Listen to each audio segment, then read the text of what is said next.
अस्सलाम वालेकुम guys, welcome to my channel Edin Light. आज मैं आप लोगों के लिए लेकर आई हूँ जनरल वेव प्रॉपर्टीज़ का लेक्चर नंबर 4।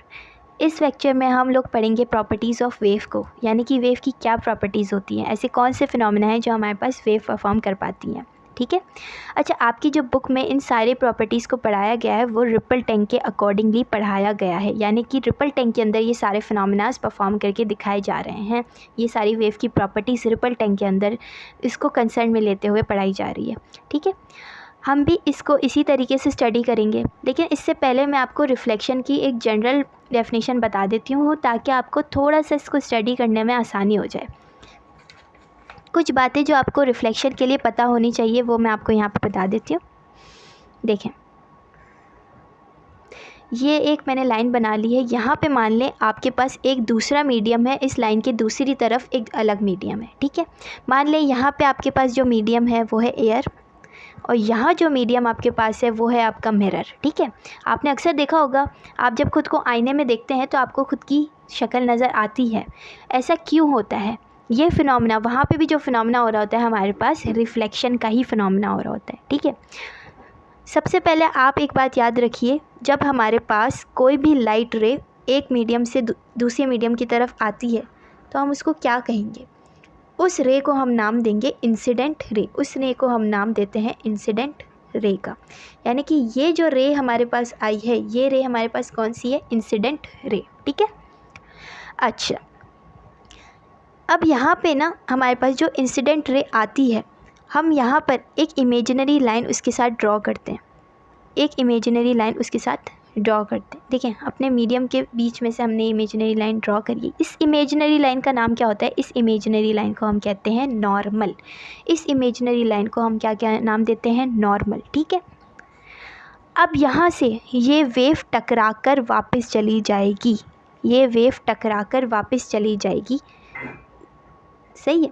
तो इस रे को हम क्या नाम देंगे? इस रे को हम नाम देते हैं रिफ्लेक्टेड रे। Reflected ray. ठीक है, ये बात आप थोड़ी सी समझिए कि दो मीडियम थे, एक मीडियम एयर का है, एक मीडियम मिरर का है। ठीक है, अभी जो मान लें ये मैं लाइट की रे दिखा रही हूँ, आपको लाइट वेव दिखा रही हूँ। ठीक है, लाइट की रे है हमारे पास। ठीक है, क्या हुआ कि लाइट की रे हमारे पास, लाइट की जो वेव थी वो इस मीडियम से दूसरे मीडियम से टकरा कर अपने ही मीडियम में वापस चली गई। ठीक है, तो जब वो आई थी, टकरा रही थी, टकराने के लिए आई थी, तो वो थी इंसिडेंट, और जब टकरा कर वापस अपने मीडियम में चली गई तो वो रे क्या कहलाएगी? रिफ्लेक्टेड रे कहलाएगी।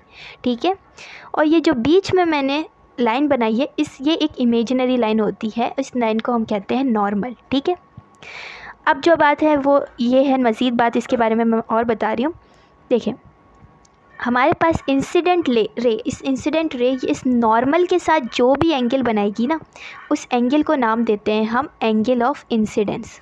उस एंगल को हम नाम देते हैं एंगल ऑफ इंसिडेंस का। ठीक है, अब जो भी एंगल हमारे पास इंसिडेंट रे नॉर्मल के साथ बना रही है, वही इंसिडेंट रे, वही हमारे पास नॉर्मल के साथ रिफ्लेक्टेड रे भी एंगल बनाएगी।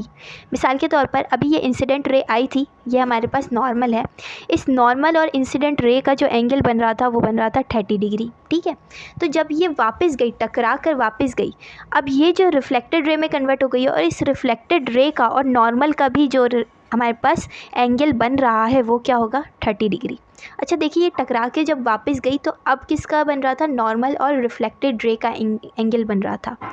इस एंगल को हम नाम देते हैं angle of reflection. Angle of reflection. ठीक है, और हमेशा ये बात याद रखिएगा कि रिफ्लेक्शन के फिनोमेना के अंदर इंसिडेंट रे जो भी एंगल बनाएगी नॉर्मल के साथ, वही एंगल रिफ्लेक्टेड रे भी बनाएगी नॉर्मल के साथ, यानी कि एंगल ऑफ इंसिडेंस हमेशा बराबर होता है एंगल ऑफ रिफ्लेक्शन के। ठीक है, अगर मेरी वे जो है हमारे पास 90 डिग्री के एंगल से आ रही होती ना, देखिए मेरी नॉर्मल की लाइन भी यहीं पर है, मेरी नॉर्मल की लाइन भी यहीं पर है, और इसके ऊपर ही हमारे पास वेव आई है। ठीक है, यानी कि 90 डिग्री का एंगल बना रही है, 0 डिग्री का एंगल बना रही है हमारे पास देखिए यहाँ पे 0 डिग्री का एंगल बना रही है रे। ठीक है, अब जब हमारी रिफ्लेक्टेड रे आएगी, हमारी रिफ्लेक्टेड रे यहाँ से जब टकरा के वापस जब अपने ही मीडियम में जा रही होगी तो वो भी किस डायरेक्शन में जाएगी, बिल्कुल सेम एंगल बनाएगी वो नॉर्मल के साथ। वो भी कैसा एंगल बना रही है, 0 डिग्री बना रही है, ठीक है। यानी कि ये हमारे पास यहाँ पे हमारे पास नॉर्मल मैंने बना दिया, ठीक है। अब रे आई हमारे पास, इंसिडेंट रे बिल्कुल 0 डिग्री बनाया, उसने कोई एंगल ही नहीं बनाया नॉर्मल के साथ, देखें 0 डिग्री बना दिया। तो अब जब रिफ्लेक्टेड रे यहाँ से टकरा के जो रिफ्लेक्टेड रे जाएगी तो वो भी ऐसा ही बिल्कुल सीधी डायरेक्शन में चली जाएगी। इसको यूँ समझें, हमारे पास इसको यूँ समझें कि ये मेरे पास एक मीडियम है, ये देखें ये मेरे पास एक मीडियम है, ठीक है। और यहाँ से वेव गई और यूँ ही टकरा कर वापस आ गई, यहाँ से वेव गई और यूँ ही टकरा कर वापस आ गई, ठीक है। तो ये चीज़ हमारे पास क्या कहलाती है, रिफ्लेक्शन, ठीक है। अब मैं रिफ्लेक्शन की नॉर्मल डेफिनेशन बताने लगी हूँ। रिफ्लेक्शन क्या होती है हमारे पास, जब कोई भी रे एक मीडियम में हमारे पास कोई भी रे आ रही हो, रे नहीं कहें, इसको वेव बोलते हैं अभी फ़िलहाल, क्योंकि हम वेव के हिसाब से अभी इसको देख रहे हैं। कोई भी वेव हमारे पास एक मीडियम से दूसरे मीडियम की तरफ आ रही हो और वो दूसरे मीडियम से टकरा कर अपने ही मीडियम में वापस चली जाए, ठीक है। दूसरे मीडियम से टकरा कर अपने ही मीडियम में वापस चली जाए, तो ये जो फिनोमेना हमारे पास कहलाता है टकरा कर वापस आ जाने वाला, ये फिनोमेना क्या कहलाता है, रिफ्लेक्शन, ठीक है। जब आईने में आप अपने सामने जब आईने में आप खुद को देखते हैं तो एक्चुअली वहाँ पे हो क्या रहा होता है, वहाँ पे आपके पास मिरर के ऊपर जो है लाइट रेज़ आ रही होती हैं, ठीक है। और वो लाइट रे टकरा कर उस आईने से टकरा कर आपकी आँखों में आ जाती हैं, आपकी आँखों की तरफ आ जाती है, जिसकी वजह से आपको अपनी पूरी पिक्चर नज़र आ रही होती है, ठीक है। तो वो फिनोमेना भी रिफ्लेक्शन का है। इसी तरीके से मैंने आपको यहाँ पे स्टडी कराया है। देखें इंपॉर्टेंट क्या बात है यहाँ पे, इंसिडेंट रे, आने वाली रे क्या होती है, इंसिडेंट वेव या इंसिडेंट रे कह सकते हैं आप इसको। आने वाली वेव जो होती है वो इंसिडेंट वेव होती है और टकरा कर जो वापस जा रही होती है वो हमारे पास रिफ्लेक्टेड वेव कहलाती है, ठीक है। बीच में हम एक इमेजिनरी लाइन बनाते हैं जिसे हम नॉर्मल का नाम देते हैं। इंसिडेंट वेव नॉर्मल के साथ जो एंगल बनाएगी, इंसिडेंट वेव नॉर्मल के साथ जो एंगल बनाएगी, वही रिफ्लेक्टेड वेव भी हमारे पास नॉर्मल के साथ एंगल बनाएगी। यानी कि एंगल ऑफ इंसिडेंस जो भी होगा, 30 हो, 40 हो, 50 हो, 0 हो, एंगल ऑफ रिफ्लेक्शन भी वही होगा, ठीक है। एंगल ऑफ इंसिडेंस और एंगल ऑफ रिफ्लेक्शन बराबर होते हैं किस फिनोमेना के अंदर, रिफ्लेक्शन के फिनोमेना के अंदर, ठीक है। आई होप आपको जनरली बात समझ में आ गई होगी रिफ्लेक्शन क्या होती है। वेव का टकरा कर अपने ही मीडियम में वापस आ जाना रिफ्लेक्शन कहलाता है। अब इसको रिपल टैंक के हिसाब से थोड़ा सा हम स्टडी कर लेते हैं, ठीक। अब देखिए हमने इस रिफ्लेक्शन के फिनोमेना को अपने रिपल टैंक के हिसाब से पढ़ना है। देखिए मैंने यहाँ पे एक रिपल टैंक का टॉप व्यू बनाया हुआ है, आप इसको गौर करें। ये जो हमारे पास है ये एक, इसको समझ लें, यहाँ पर हमारे पास जो मीडियम है वो दूसरा है और इस तरफ एक बैरियर की मदद से ये दूसरे मीडियम की सरफेस हो गई। ये कुछ भी हो सकता है, मान लें ये एक ग्लास का पीस है, ठीक है।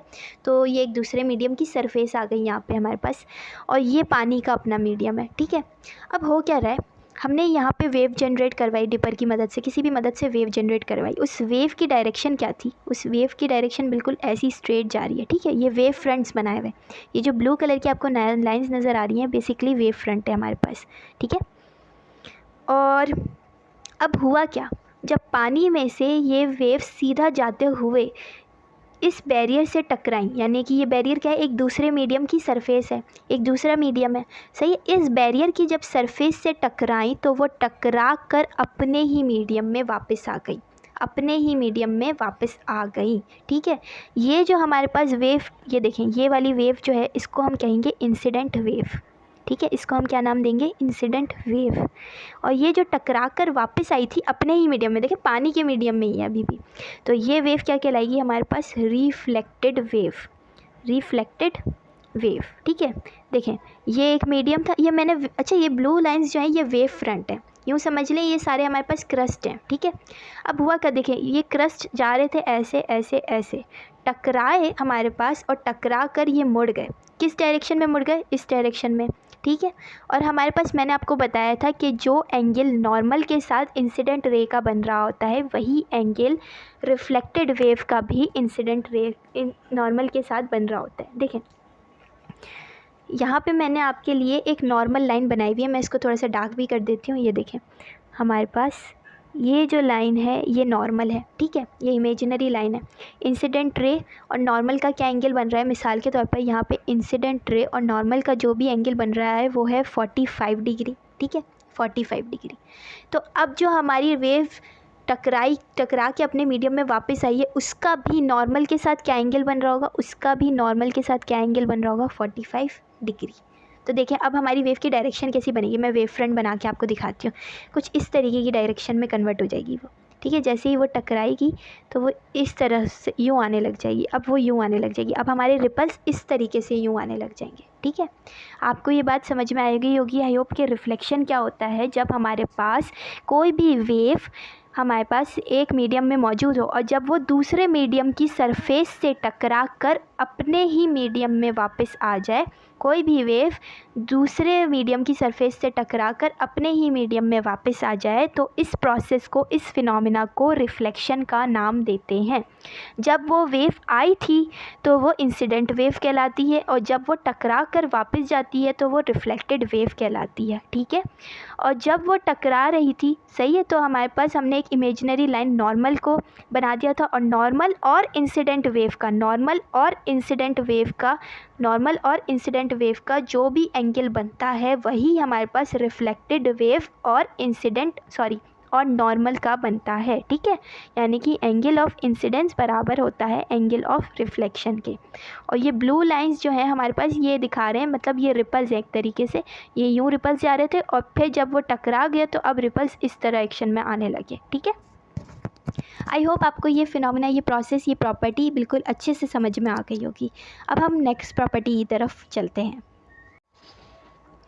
चलें, अब हमने रिफ्रैक्शन ऑफ वेव्स को स्टडी करना है। ये दूसरी प्रॉपर्टी है वेव की, सही। सबसे इसको भी हमने रिपल टैंक के लिहाज से स्टडी करना है, लेकिन थोड़ी सी मैं आपको इसकी जनरल बातें बता देती हूँ ताकि आपको इसको समझना आसान हो जाए। देखिए यहाँ पे भी मैं दोबारा से दो मीडियम बनाऊँगी, सही है। इस तरफ हमारे पास एक मीडियम है, मान लें एयर, ठीक है, और दूसरी तरफ मिसाल के तौर पर मैं ग्लास का मीडियम बना देती हूँ, ठीक है। यानी कि ये ग्लास का मीडियम है और ये एयर का मीडियम है, ठीक है। अब होगा क्या, दोबारा से हमारे पास एक वेव आएगी, ठीक है। मान लें यहाँ से एक वेव प्रोड्यूस हुई है। अब हुआ क्या, अब जब वो यहाँ पर आई ना, इस सरफेस पर, इस दूसरे मीडियम की सरफेस पर आई, अब वो टकरा कर वापस नहीं जाएगी, अब वो आ गई है इसी मीडियम, ये दूसरा, ये जो ग्लास का मीडियम है, इसी मीडियम के अंदर। यानी कि जब हमारे पास वेव एक मीडियम से दूसरे मीडियम में एंटर हो जाए, वेव एक मीडियम से दूसरे मीडियम में एंटर हो जाए, इस फिनोमेना को क्या बोलते हैं हम, रिफ्रैक्शन। इस फिनोमेना को हम क्या कहते हैं, रिफ्रैक्शन। अब एक बात याद रखिएगा, हमारे पास यहाँ पे जो रे आई है, यहाँ पे भी हम देखें नॉर्मल बनाएंगे हम अपना, तो ये हमारे पास आ गई नॉर्मल इमेजिनरी लाइन, ठीक है। अब ये जो रे आई थी, ये जो वेव आई थी, इसको दोबारा से हम क्या नाम देते हैं, वही नाम देते हैं जो हमने पहले दिया था, इंसिडेंट वेव, ठीक है। इसको क्या नाम दिया है हमने, इंसिडेंट वेव, ठीक है। और ये जो दूसरे मीडियम में आ गई है, अब ये जो दूसरे मीडियम में वेव आ गई है, इस वेव को हम क्या कहेंगे, इस वेव को हम रिफ्रैक्टेड वेव कहेंगे, क्योंकि रिफ्रैक्शन का प्रोसेस पढ़ रहे हैं ना, तो इसको हम बोलेंगे रिफ्रैक्टेड वेव, ठीक है, सही। अब यहाँ पे इसने इसके साथ कोई ना कोई एंगल बनाया होगा, सही है, उसको भी हम क्या बोलेंगे, एंगल ऑफ इंसिडेंस। नॉर्मल के साथ इस इंसिडेंट वेव ने कोई ना कोई एंगल बनाया होगा, उस वेव एंगल को क्या बोलेंगे, एंगल ऑफ इंसिडेंस, ठीक है।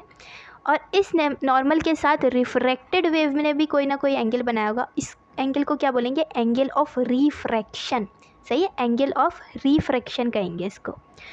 अब देखें, एक बात हमारे पास, ये सारी बातें याद रखिएगा, लेकिन एक बात जो इम्पॉर्टेंट है इसके अंदर वो ये है कि एंगल ऑफ इंसिडेंस बराबर नहीं होता एंगल ऑफ रिफ्रैक्शन के। रिफ्रैक्शन के फिनोमेना में एंगल ऑफ इंसिडेंस बराबर नहीं होता एंगल ऑफ रिफ्रैक्शन के। अब मैं आपको इसका थोड़ा सा बातें और बताती हूँ। इस यहाँ पर आपके लिए जो समझने वाली बातें थी वो यही सब थी, ठीक है। अब मैं आपको इसको रिपल टैंक के लिहाज से बताती हूँ ताकि आपको थोड़ा सा और अच्छे से इसको समझ में आ जाए।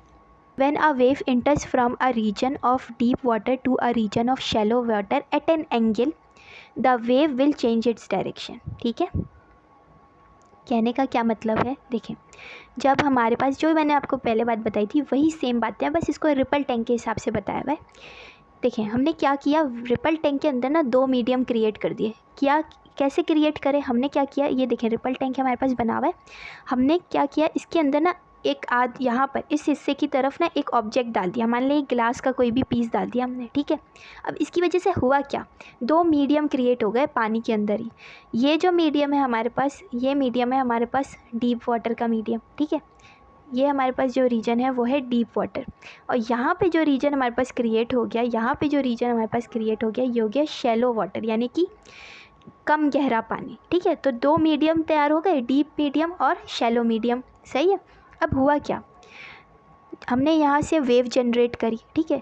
तो जैसे ही वेव हमारे पास डीप वाटर से चलने लगी, और डीप वाटर से जैसे ही वो दूसरे मीडियम में एंटर हुई, यानी कि शैलो वाटर के मीडियम में एंटर हुई, तो उन्होंने अपनी डायरेक्शन चेंज कर ली, ठीक है। उन्होंने अपनी डायरेक्शन चेंज कर ली। तो ऐसा फिनोमेना जिसके अंदर वेव एक रीजन से, यहाँ पे देखिए डीप और शैलो वाटर का इस्तेमाल हुआ है, क्योंकि रिपल टैंक से कंसर्न हमने लिया हुआ है, रिपल टैंक को ऑब्जर्व करते हम यहाँ बात कर रहे हैं। तो डीप वाटर के रीजन से शैलो वाटर के रीजन में जैसे ही हमारी वेव आई, तो उसने अपनी डायरेक्शन थोड़ी सी चेंज कर ली। अच्छा देखिए, डायरेक्शन भी चेंज होती है और स्पीड भी चेंज होती है, डायरेक्शन भी चेंज होती है और स्पीड भी चेंज होती है। अभी मैं आपको बताती हूँ ये जो है स्पीड किस तरीके से यहाँ पे चेंज होती है, ठीक है। आपको ये वाली डायग्राम आई होप समझ में आ गई होगी, ठीक है। यहाँ पे देखिए वेव आ रही थी और फिर हमारे पास इसने इस तरीके से अपनी डायरेक्शन चेंज कर ली, ठीक है। ये बात आई होप आपको समझ में आ गई। देखिए यहाँ पे बीच में मैं इस तरीके से कोई नॉर्मल अगर क्रिएट कर दूँ, ठीक है, ये देखें ये बैरियर है मेरा, सही है। जब ये डीप मीडियम से हमारे पास शैलो मीडियम में एंटर हुई, तो जो इसने हमारे पास एंगल था हमारा, इसका एंगल जो था वो चेंज हो गया, यानी कि ये इसने डायरेक्शन थोड़ी सी अपनी चेंज कर दी है, ठीक है।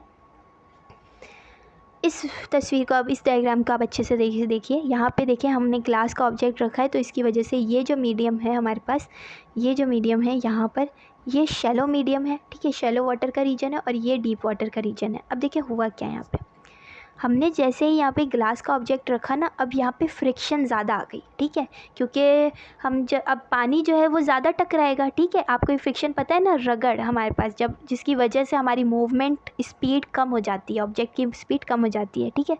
तो हुआ क्या, जब हमने ये ग्लास का पीस इस रीजन में डाल दिया, तो इसके रीजन के अंदर फ्रिक्शन ज़्यादा हो गई, फ्रिक्शन बढ़ गई, ठीक है। और फ्रिक्शन बढ़ने की वजह से हमारी जो वेव थी, इसकी स्पीड कैसी हो गई, वेव की स्पीड कैसी हो गई, मैं यहाँ पे WS लिख रही हूँ, वेव स्पीड की बात हो रही है। तो वेव की जो स्पीड थी वो कैसी हो गई, कम हो गई, वेव की जो स्पीड थी वो कम हो गई, ठीक है। अब मैंने आपको अपने पिछले लेक्चर में एक बात बताई थी कि जब वेव की स्पीड कम होती है, किसी भी वेव की स्पीड कम होती है, तो साथ ही साथ उसकी वेवलेंथ भी क्या हो जाती है, कम हो जाती है, क्योंकि वेवलेंथ, ठीक है, और वेव स्पीड डायरेक्टली प्रोपोर्शनल होते हैं आपस में। ये बात मैंने आपको बताई थी पिछले लेक्चर में, ठीक है। तो अगर किसी ने पिछला लेक्चर मिस कर दिया तो उसको गौर से ज़रूर देख लीजिएगा, क्योंकि आपको अगर ये सारी बातें समझनी है, वेवलेंथ, वेव स्पीड क्या होती है, तो वो आपको उस लेक्चर में मिल जाएगी, ठीक है। तो यहाँ पे मैं यही बात आपको बता रही थी कि हमारे पास फ्रिक्शन बढ़ने की वजह से वेव की क्या हुई, स्पीड कम हो गई, और स्पीड कम होने की वजह से हमारे पास जो वेवलेंथ थी उसमें भी कमी आ गई, ठीक है। अब वेवलेंथ में भी कमी आ गई। देखें यहाँ पे क्या हो रहा है, हमारे पास वेव थी डीप रीजन से शैलो रीजन में एंटर हो रही है, ठीक है। यहाँ पे वेव की लेंथ देखें, क्रस्ट से क्रस्ट तक का फासला होता है ना, यहाँ पे ज़्यादा है, थोड़ी सी लैम्डा हमारे पास ज़्यादा है, ठीक है, यहाँ पे वेवलेंथ ज़्यादा है। लेकिन जैसे ही वो डीप हमारे पास शैलो रीजन में एंटर हुई, तो उसकी स्पीड कम हो गई, और स्पीड कम होने की वजह से उसकी वेवलेंथ भी कम हो गई, हमारे पास कम हो गई, ठीक है। अच्छा, फ्रीक्वेंसी में कोई फ़र्क नहीं आता हमारे पास, वेव चाहे कोई किसी भी मीडियम में एंटर हो जाए, सही है, किसी भी मीडियम में कोई भी रिफ्लेक्शन का प्रोसेस कर ले, हमारी फ्रीक्वेंसी सेम रहती है यहाँ पे, ठीक है। फ्रीक्वेंसी यहाँ पे सेम है, नंबर ऑफ़ वेव सेम रहेंगी, ठीक है। तो जब भी कोई वेव एक रीजन से दूसरे रीजन में एंटर करती है, तो उसकी डायरेक्शन भी चेंज होती है, और साथ ही साथ उसकी स्पीड में भी चेंजिंग आती है। यहाँ पे रिपल टैंक के हिसाब से आपको दो मीडियम बताए हुए हैं, डीप वाटर और शैलो वाटर।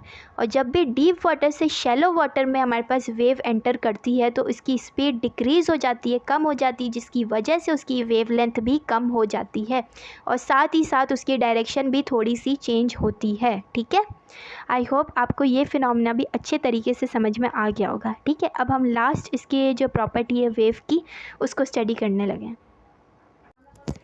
अच्छा देखिए, अब हमने लास्ट प्रॉपर्टी पढ़नी है वेव्स की और वो होती है डायफ्रैक्शन। डायफ्रैक्शन की डेफिनेशन क्या है? The spreading of waves near an obstacle is called diffraction. सबसे पहले तो आप इसको डायग्राम की मदद से समझिए। देखिए, मान लें मैंने अब ये अपने रिपल टैंक का मेरा व्यू है, सही है। इस रिपल टैंक में मैंने ये ऐसे दो ऑब्जेक्ट्स रखे हुए कि इनके दरमियान थोड़ा सा गैप रह जाए, इस तरीके से रखे हुए, इस तरीके से देखें। इन दोनों ऑब्जेक्ट्स के दरमियान मेरे पास थोड़ा सा मैंने गैप रखा हुआ है। ठीक है, ऐसे दो ऑब्जेक्ट्स मैंने रखे हुए। अब यहाँ पर से जब मैंने वेव प्रोड्यूस करवाई, ये देखें, ये ब्लैक कलर की जो लाइन है ये वेव फ्रंट बने हुए हैं और यूँ वेव की डायरेक्शन है। तो यहाँ से जब मैंने वेव प्रोड्यूस करवाई और जैसे ही वो ये जो दो ऑब्जेक्ट्स थे उनके एजेस से टकराएंगी, जब उनके एजेस से टकराएंगी तो टकराने के बाद वो जब बाहर निकलेंगी तो वो स्प्रेड आउट हो जाएंगी, यानी कि फैल जाएंगी। ठीक है, तो डायफ्रैक्शन यही होती है हमारे पास वेव्स की स्प्रेडिंग, यानी वेव्स का फैल जाना किसी ऑब्स्टेकल के करीब आते वक्त। तो ये प्रोसेस क्या कहलाता है हमारे पास? डायफ्रैक्शन। जब हमारे पास कोई भी वेव किसी भी गैप से गुजरे, ठीक है, और वो गुजरने के बाद या किसी भी ऑब्जेक्ट के एजेस से टकराए, किसी भी ऑब्जेक्ट के एजेस से टकराए या गैप से ऐसे जाए, तो उसके बाद वो क्या हो जाती है? फैल जाती है, स्प्रेड आउट हो जाती है। और यही प्रोसेस हमारा क्या कहलाता है? डायफ्रैक्शन। अच्छा देखिए, डायफ्रैक्शन हमारे पास मैक्सिमम कब होगी? सही है, मैक्सिमम कब होगी डायफ्रैक्शन? जब ये देखिए, ये जो गैप है ना दो ऑब्जेक्ट्स के दरमियान का गैप, ये कितना होगा? ये वेवलेंथ जितना हो या वेवलेंथ से कम हो। किसकी वेवलेंथ? ये देखें, ये आपको वेव फ्रंट नज़र आ रहे हैं ना, ऐसे वेव फ्रंट नज़र आ रहे हैं। मैंने आपको बताया हुआ है कि वेव फ्रंट और वेव फ्रंट के दरमियान का फासला भी क्या कहलाता है? वेवलेंथ कहलाता है। ठीक है, तो अगर तो ये जो हमारा गैप है इस तरीके से, जो ये आपको गैप नज़र आ रहा है, इतना गैप है नॉर्मली, और हमारी वेवलेंथ देखें, ये रही वेवलेंथ, ये भी इतनी सी है। ठीक है, तो अगर तो हमारा जो गैप और कितना हो? वेवलेंथ के बराबर हो या वेवलेंथ से छोटा हो। ठीक है, ये जो हमारे पास ऑब्जेक्ट के दरमियान गैप है, या तो ये बराबर हो किसके? वेवलेंथ के, या तो ये हमारे पास क्या हो? कम हो वेवलेंथ से, कम हो वेवलेंथ से, छोटा हो गैप, वेवलेंथ से भी छोटा हो, तो हमारे पास मैक्सिमम डिफ्रैक्शन देखने को मिलेगा। ठीक है, और अगर मैं इस गैप को बड़ा कर दूँ, यानी कि ये देखिए, मैंने दो ऑब्जेक्ट से अब ये थोड़े और दूर कर दिए, मैंने इनके दरमियान का गैप बढ़ा दिया। अब हुआ क्या कि यहाँ पर से जो है वेवलेंथ, इससे ज़्यादा गैप हो गया, ये गैप वेवलेंथ से ज़्यादा हो गया, ये गैप वेवलेंथ से भी ज़्यादा हो गया हमारे पास। तो अब यहाँ पे हमें डायफ्रैक्शन का प्रोसेस जो है वो कम देखने को मिलेगा। सही, डायफ्रैक्शन हमारे पास, जो डायफ्रैक्शन का प्रोसेस है वो हमें कम देखने को मिलेगा, मिनिमम हो जाएगा उसका प्रोसेस। देखें, यहाँ से देखें, ये आपके पास साइडों से तो ये स्प्रेड हो रही है, लेकिन बीच से ये पूरी सर्कुलर नहीं हो पा रही। बीच से अभी भी ये देखें प्लेन वेव्स बन रही हैं, सर्कुलर वेव नहीं बन रही। ठीक है, यानी कि डायफ्रैक्शन का प्रोसेस कम हो गया है। तो डायफ्रैक्शन का प्रोसेस मैक्सिमम कब होगा? जब ये जो हमारा गैप है, ये वेवलेंथ, जो भी वेव्स बन रही हो उसकी वेवलेंथ जितना हो या उसकी वेवलेंथ से भी कम हो। ठीक है, और डायफ्रैक्शन का प्रोसेस कम कब होगा? जब हमारा गैप बड़ा हो जाए, जो भी वेवलेंथ है हमारे पास वेव्स की, उससे जब भी अगर हमारा गैप बड़ा होगा तो डायफ्रैक्शन का प्रोसेस कैसा हो जाएगा? कम हो जाएगा। ठीक है, चलें इसी के साथ हम अपना लेक्चर ख़त्म करते हैं। Thank you guys. अगर आपको ये वीडियो पसंद आई हो तो आप मेरी वीडियो को लाइक, शेयर एंड कमेंट ज़रूर कीजिएगा और साथ ही साथ मेरे चैनल को सब्सक्राइब भी ज़रूर कीजिएगा।